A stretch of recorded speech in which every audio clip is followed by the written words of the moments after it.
আজকের গুরুত্বপূর্ণ আঞ্চলিক সংবাদে সবাইকে জানাই স্বাগতম। আজকের সকালের বিশেষ বিশেষ খবর হলো ঐতিহাসিক অমিত শাহ হিমন্তের রোড শো, জনপ্লাবন শিলচরে, লোকারণ্য লক্ষাধিকের উজ্জীবিত পদ্ম শিবির, কেন্দ্রীয় স্বরাষ্ট্রমন্ত্রী অমিত শাহ ও মুখ্যমন্ত্রী হিমন্ত বিশ্ব শর্মার রোড শোতে ঐতিহাসিক জনপ্লাবনের সাক্ষী হল শহর শিলচর।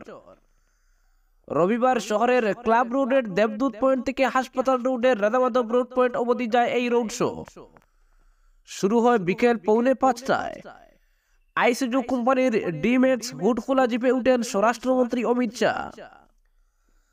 তার বাদিকে ছিলেন মুখ্যমন্ত্রী হিমন্ত, ছিলেন শিলচরের সাংসদ ডক্টর রাজদীপ রায় এবং শিলচর লোকসভা আসনের বিজেপি প্রার্থী রাজ্যের মন্ত্রী পরিমল শুক্লবৈদ্য। সুসজ্জিত জিপে দাঁড়িয়ে কখনো আশীর্বাদ কামনায় করজুড়ে, আবার কখনো গোলাপের পাপড়ি চিটিয়ে জনতার বাদ ভাঙ্গা উচ্ছ্বাসকে আরো উজ্জীবিত করেন অমিত শাহ।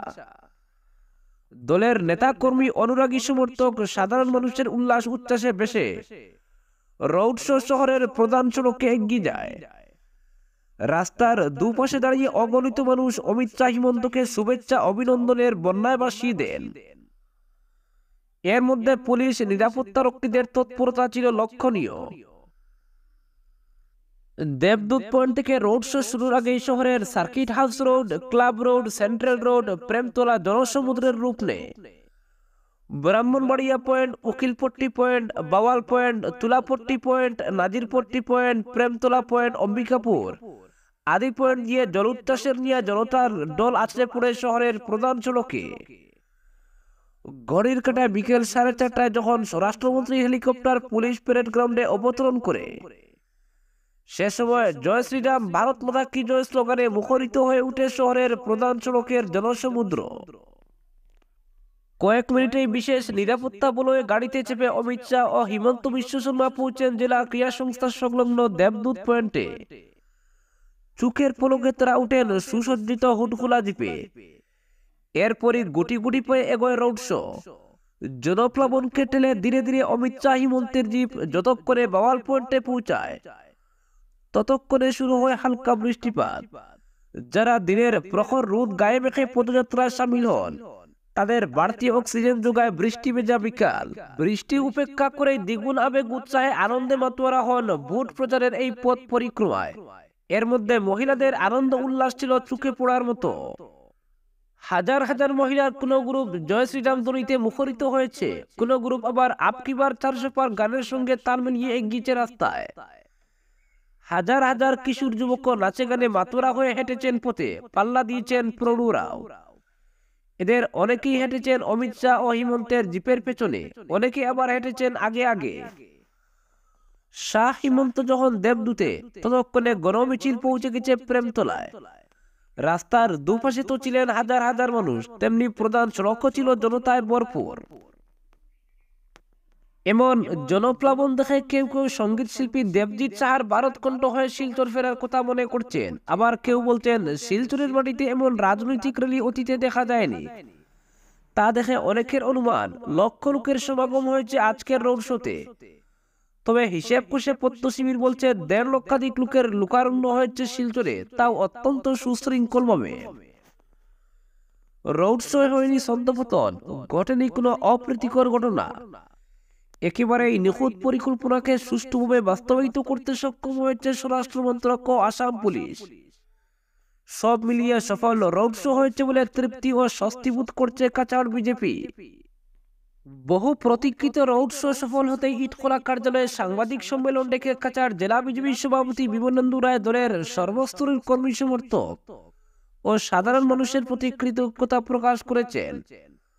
প্রসঙ্গত, শিলচরে বিজেপি প্রার্থী পরিমল শুক্লবৈদ্যের ভোট প্রচারে ঝড় তুলতেই হয় আজকের রোড শো।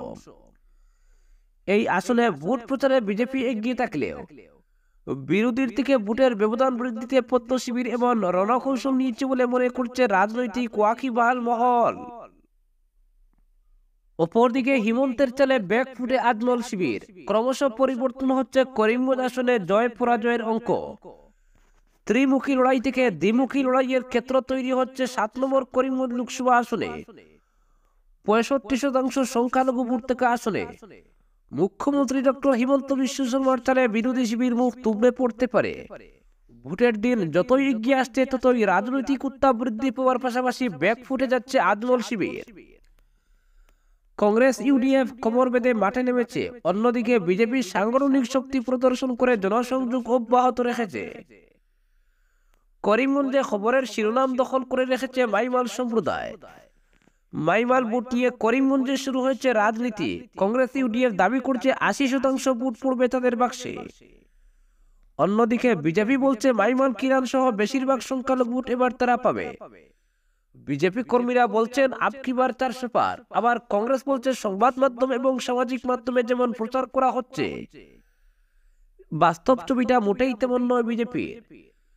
পেশায় আইনজীবী মাইমাল নেতা ও মাইমাল ডেভেলপমেন্ট কাউন্সিলের চেয়ারম্যান সেলিম উদ্দিন সরাসরি বলে দিয়েছেন এবার তারা বিজেপিকেই সমর্থন করছেন। বিগত দিনে কংগ্রেসকে ভোট দিয়ে আসা মাইমালরা এবার মত বদল করেছেন। সেলিম জানান ভূমিপুত্রের মর্যাদা পাচ্ছেন তারা, আর এই স্বীকৃতির জন্যই মূলত তারা মত বদল করেছেন। মুখ্যমন্ত্রী ইতিমধ্যেই গড়িয়া মরিয়া দেশি জলহার মতো ৫টি মুসলিম গোষ্ঠীকে ভূমিপুত্রের স্বীকৃতি দিয়েছেন। তাই তারা এবার লোকসভা ভোটে বিজেপির পথেই ভোট দেবেন।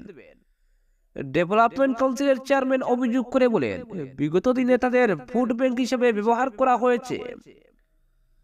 এনআরসি, সিএএ, আধার কার্ডের সমস্যায় তারা অনেক ভোগান্তি পেয়েছেন। এবারে মুখ্যমন্ত্রী যখন কথা দিয়েছেন সেই ক্ষেত্রে প্রতিশ্রুতিও পূরণ করবেন। আর ভূমিপুত্রের তকমা পেয়ে গেলে এইসব সমস্যার সমাধান হবে তাদের।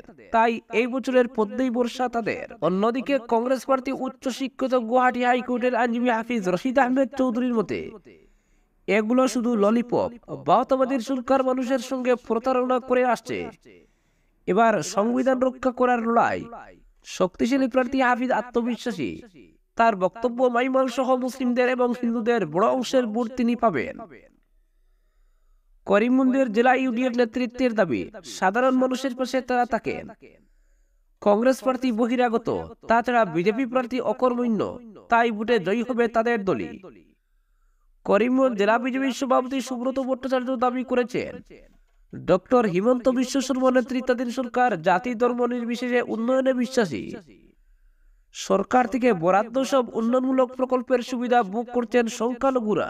বিজেপির জেলা সভাপতি সুব্রত ভট্টাচার্য তাই জোর গলায় দাবি করছেন এবার প্রচুর মুসলিম ভোটদাতা বিজেপিকে ভোট দেবেন, কারণ তারা কেন্দ্রীয় ও রাজ্য সরকারের উন্নয়ন প্রকল্পের সুফল পাচ্ছেন।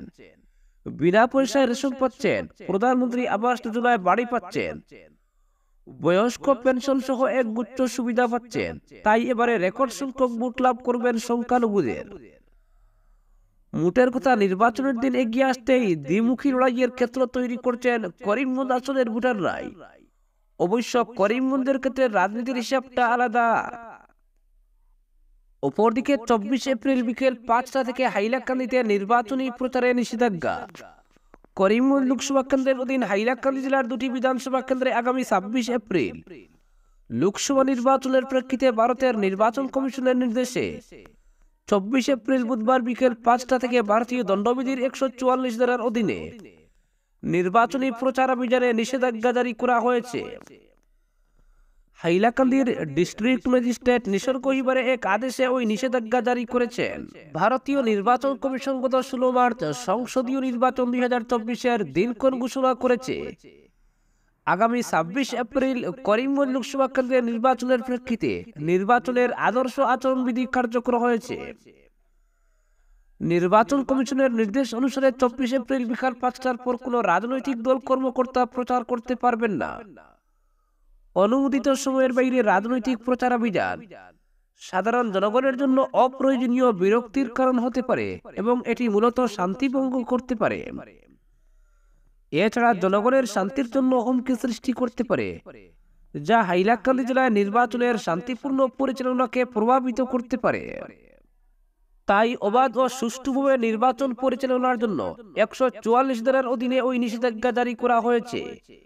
তবে ওই আদেশ সম্পূর্ণরূপে ধর্মীয় অনুষ্ঠান এবং বিবাহের ক্ষেত্রে প্রযোজ্য হবে না। এছাড়া নির্বাচন শেষ না হওয়া পর্যন্ত ২৪ এপ্রিল বিকাল ৫টার পর কোনো ব্যক্তি কোনো ধরনের নির্বাচনী প্রচারণা বা ভোট প্রচারে নিয়োজিত হতে পারবেন না। জনগণের শান্তি ও শান্তির জন্য ক্ষতিকর অন্য কোনোভাবে স্লোগান দেওয়া এবং কাজ করা যাবে না। এছাড়া কোনো যানবাহনে লাউডস্পিকার ব্যবহার করার অনুমতি দেওয়া হবে না। আজকের বিশেষ বিশেষ সংবাদ এখানেই সমাপ্ত।